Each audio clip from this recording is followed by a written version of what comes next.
Hello everybody, welcome to Creative Chess channel, and today our next middle game lesson, which is devoted to the topic Maneuver of Akiba Rubinstein. Who was he? Akiba Rubinstein was a Polish grandmaster and one of the best players of his time. He was born in 1880, died in 1961, and he is considered to have been one of the strongest players never to have become world chess champion.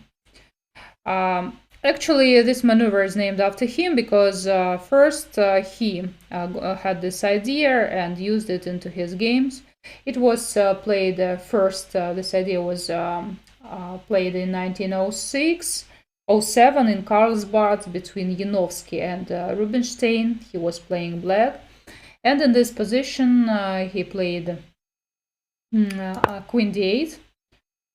Seems a natural move. A lot of us, I think most of us would think that, so he's going to play Queen g5 and activate his queen. Actually, that's what Janowski had thought. That's why he played Queen to g4. And now he's ready. If the queen goes to g5, he'll just trade the queens and have quite equal position.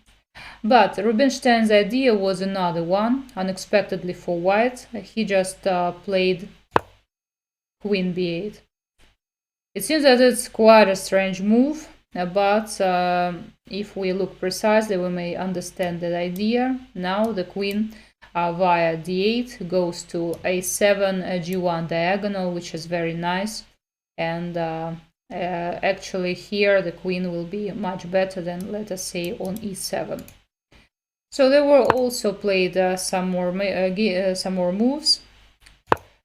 Queen goes to a7. Now you see that the queen is like an emperor on this diagonal. And after several more moves, I'm not going to tell you about all the game. I just wanted to show you the idea. And here finally black won. And so the idea was to play Queen b4, a5, a4, just to damage the pawn structure of white and win. Okay, this was the game played in 1907. Again, I'll show you the idea. If your queen lacks space, maybe you can develop your queen via a7 square to occupy the very nice diagonal.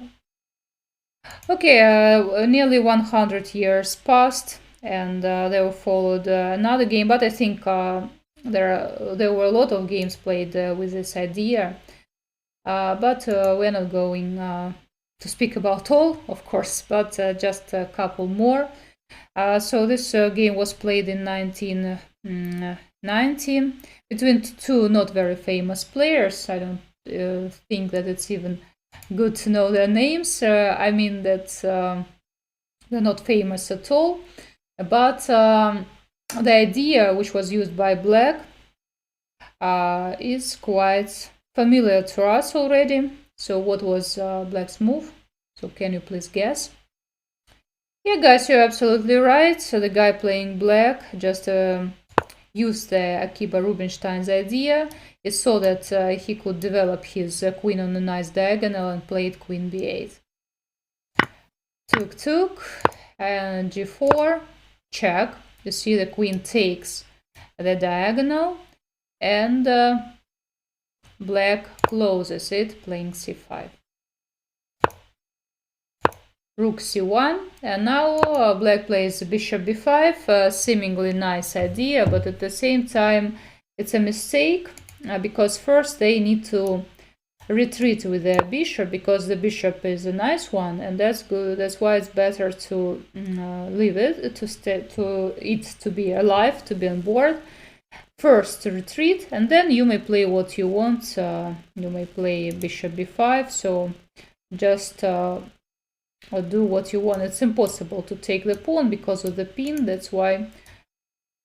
So then black can do what they want, but they played bishop b5, but white played rook f2. Actually it's a mistake, because they might have played instead of rook f2, they might have taken and play a4.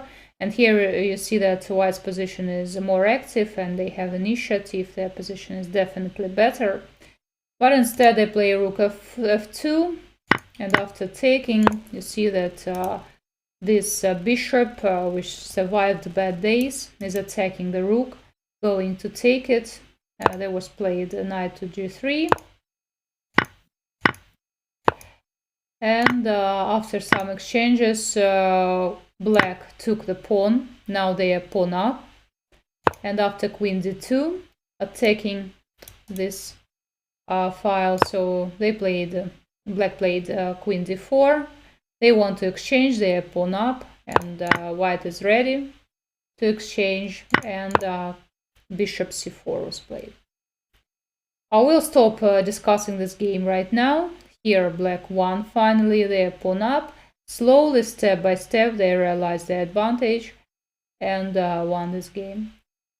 But initially, so what leads to this position? It's this idea of Akiba Rubinstein playing queen d8, queen b7, queen a7. And the last game for today, which I want to show you, actually it's maybe one of the most interesting games, because it was played by two very famous players, Shirov and Judith Polgar, in 1994 in Madrid. Polgar was playing black, Shirov white. It's a very famous position of King's Indian, and before this game there had been played bishop e3 here as the main move, and actually it might have been played something like this, like there were played in several games which had happened before the game Shirov and Polgar. But instead of this move, the main line, Judy Polgar, for the first time in 1994, applied this idea in King's Indian. She played queen b8. And again, you see she's trying to apply the idea of Akiba Rubinstein.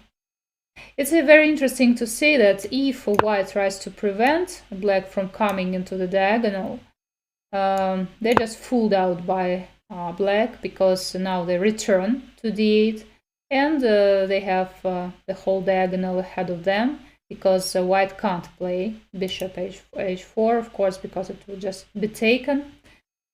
That's why after queen b8 they were played, and now queen a7. Queen a7, we are making pressure, that's why white took. And have a look at this queen. It seems that it's very, very annoying there for white. It goes, attacks some pawns, then you see it returns to d4. You see it stands in the center, and then has a lot of nice diagonals ahead of it. And actually it's very strong here. And again, we'll stop here. We may come to a conclusion that here black is better. They have better pawn structure, more active queen, which is right in the center, and more active position. So, but actually everything started in 1907 in the game of Yanovsky and Akiba Rubinstein, when he for the first time applied this idea, queen from d8 goes to b8 and goes to this long diagonal g1 a7. Okay guys, I hope you liked the video. Please subscribe to my YouTube chess channel. See you in my next videos, and bye bye.